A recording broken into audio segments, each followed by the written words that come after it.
Hello everyone, welcome to my YouTube channel Pooja Sharma Academy. This is Pooja Sharma and I hope you all are well. So today we are going to start a new subject, that is business organization and management. So in first unit of this subject we are going to discuss about forms of ownership organizations. Ownership के basis पर हमारी कितनी type की organisations होती हैं, क्या उनके advantages होते हैं, क्या डिसएडवांटेजेस होते हैं, कैरेक्टरिस्टिक्स क्या होती हैं, वो सब हम इस चैप्टर में डिस्कस करने वाले हैं. One of the basic question to be decided by an entrepreneur is that of ownership of the organization. He has to decide whether he would like to organize the entire show individually or associate other people in the venture. सो हम कोई भी organisation को start करना चाहें उससे पहले हमें ये डिसाइड करना पड़ता है कि हमें सिंगल ओनरशिप चाहिए या फिर हम अपने साथ और लोगों को भी एसोसिएट करना चाहते हैं. Then, accordingly, it may take the form of individual proprietorship organization or an association of persons. An association of persons may take the following important forms. First, sole proprietorship. Second, partnership. Third, joint stock company. Fourth, cooperative society. In addition to the above four forms, another form of organization called as joint Hindu family form exists in our country, but its number is decreasing day by day. So, we are going to discuss about all these forms of business organization in this chapter, but in this video, we will talk about only sole proprietorship. So, let's start sole proprietorship के meaning से.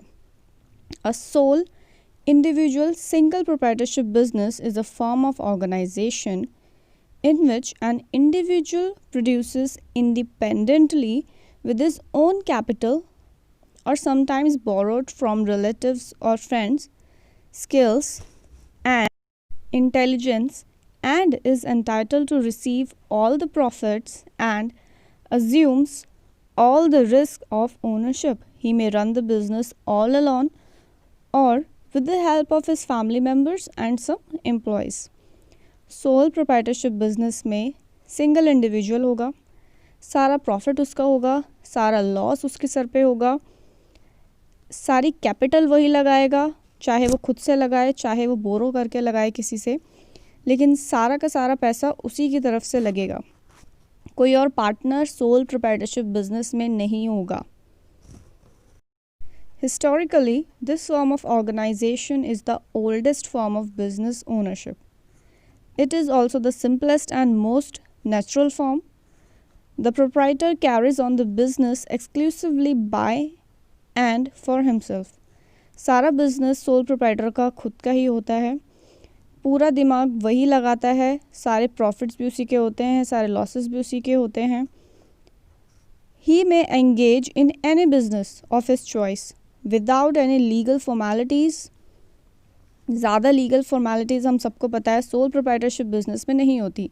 अगर हमें एक business छोटे level पे start करना है, for example हमें एक शॉप खोलनी है, तो उसके लिए हमें ज़्यादा कोई फॉर्मेलिटीज़ नहीं करनी पड़ती, एम्प्लॉयज़ की ज़्यादा ज़रूरत नहीं होती, हम सिंगल हैंडेडली उसको चला सकते हैं.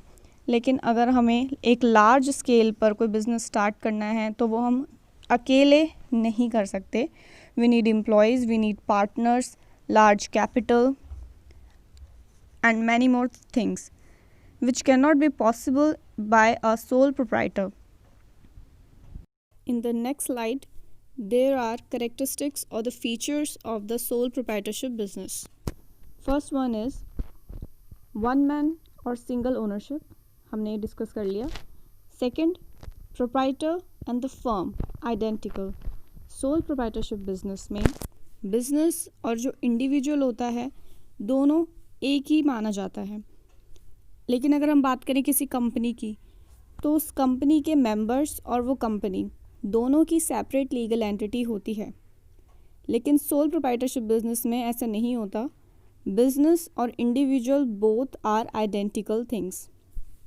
नेक्स्ट, पर्सनल कंट्रोल, हमारा खुद का पूरा कंट्रोल होता है। अनलिमिटेड लायबिलिटी, पूरी लायबिलिटी हमारी होती है। टोटल एंड अनडिवाइडेड रिस्क होता है। And relatively free from government regulations, इसके बारे में भी हमने बात कर ली। Legal formalities sole proprietorship business में कम होती हैं in comparison of other businesses. In the next slide, there are advantages of sole proprietorship. First one is, an individual enterprise is easy to form and simple to run. आसानी से हम इसे form कर सकते हैं, रन कर सकते हैं। No legal formalities like registration are required to set up. अगर आपको सोल प्रोप्राइटरशिप बिजनेस सेटअप करना है तो उसके लिए कोई आपको रजिस्ट्रेशन नहीं करवाना पड़ता। Second one is, the direct touch with the customers and personal interest in the business which makes for efficiency and economy. Directly आप कस्टमर्स से इंटरेक्ट कर पाते हैं, लेकिन अगर आप देखें बाकी बिजनेसेस को, पार्टनरशिप को देखें, किसी कंपनी को देखें, तो क्या वो डायरेक्टली हम उनसे मिल पाते हैं कस्टमर्स? नहीं। देयर आर फॉर्मल चैनल्स जिसके थ्रू मीटिंग्स होती हैं। हम डायरेक्टली किसी की भी ओनर से जाकर नहीं मिल सकते, लेकिन सोल प्रोप्राइटरशिप बिजनेस में हम डायरेक्टली जाकर मिल सकते हैं। प्रोप्राइटर और कस्टमर डायरेक्टली कांटेक्ट कर सकते हैं एक दूसरे से। इससे बिजनेस की गुडविल भी बनी रहती है और प्रोप्राइटर और कस्टमर के बीच में एक अच्छा रिलेशन भी बना रहता है। Third one is, as the sole proprietor is the sole master of his business, his control over it is complete, he is responsible to no one else. एक प्रोप्राइटर किसी और के लिए रिस्पॉन्सिबल नहीं होगा, जो भी काम उसने किया है वो उसके लिए खुद ही रिस्पॉन्सिबल होगा, वो किसी और को इसके लिए रिस्पॉन्सिबल नहीं कर सकता। Fourth one is, promptness is taking decisions makes for efficiency, as there is no one else to dispute his judgment. He can maintain a decision made by him. जो भी डिसीजन होगा उसी का होगा, ये हमने डिस्कस कर लिया है पहले। Fifth one is, as the proprietor has the full control over his business and is the supreme judge in all the matters, he can introduce changes as the exigencies of occasion demand and without any delay. तो क्योंकि वो sole proprietor है, सारे decisions उसके होंगे, तो जो भी एमरजेंसीज होंगी उसके लिए जो भी स्टेप्स उसे लेने हैं वो इमीडिएटली वो ले पाएगा, उसको किसी से पूछने की बिल्कुल भी ज़रूरत नहीं होगी। In the next slide, I will tell you about the limitations of sole proprietorship. हमने उसके कैरेक्टरिस्टिक्स पढ़ लिए हैं, एडवांटेजेस पढ़ लिए हैं। अब देखते हैं कि इस बिजनेस की लिमिटेशंस क्या क्या होती हैं। First, the first limitation is regards capital. The amount of capital that a sole proprietor can get together is limited. जितना उसके पास कैपिटल है वो वही लगा सकता है।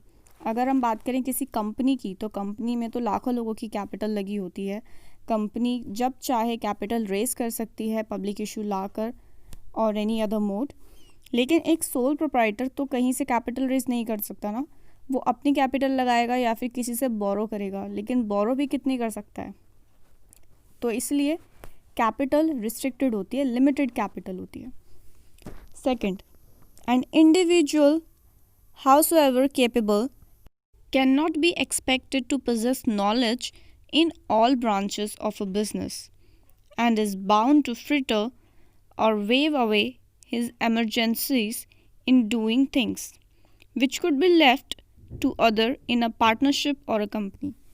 अगर हम किसी कंपनी की बात करें या फिर पार्टनरशिप की बात कर लेते हैं, पार्टनरशिप में हमेशा 2 या 2 से ज़्यादा लोग होते हैं, तो उनकी नॉलेज अप्लाई होती है, वो साथ बैठकर डिसीजंस लेते हैं।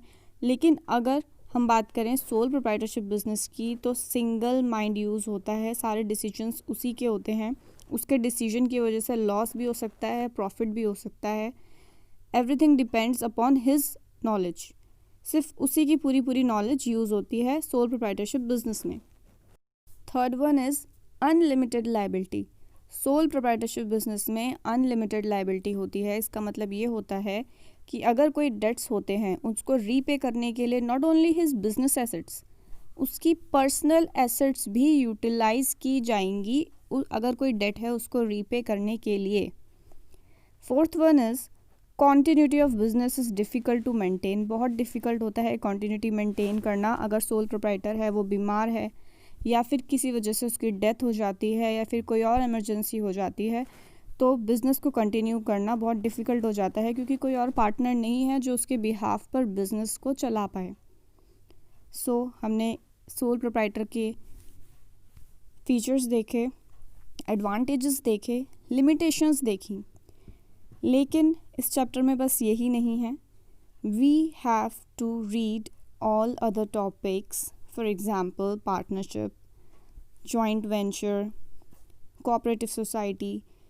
शायद इनके बारे में आपने पहले कभी डिटेल में ना पढ़ा हो, but these are part of your syllabus, तो आपको ये सब पढ़ना भी है।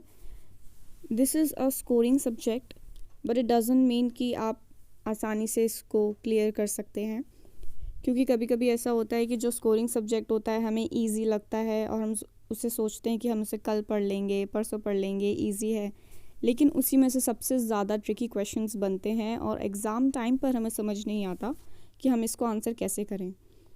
सो if you want to take my full lectures, then you can check the description box,